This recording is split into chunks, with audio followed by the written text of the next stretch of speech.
ॐ केशवाय नमः। ॐ नारायणाय नमः। ॐ माधवाय नमः। ॐ गोविन्दाय नमः। ॐ विष्णवे नमः। ॐ मधुसूदनाय नमः। ॐ त्रिविक्रमाय नमः। ॐ वामनाय नमः। ॐ श्रीधराय नमः। ॐ ऋषिकेशाय नमः। ॐ पद्मनाभाय नमः। ॐ दामोदराय नमः।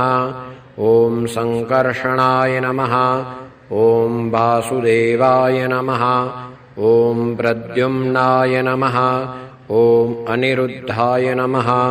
ॐ पुरुषोत्तमाय नमः। ॐ अधोक्षजाय नमः। ॐ नारसिंहाय नमः। ॐ अच्युताय नमः। ॐ जनार्दनाय नमः।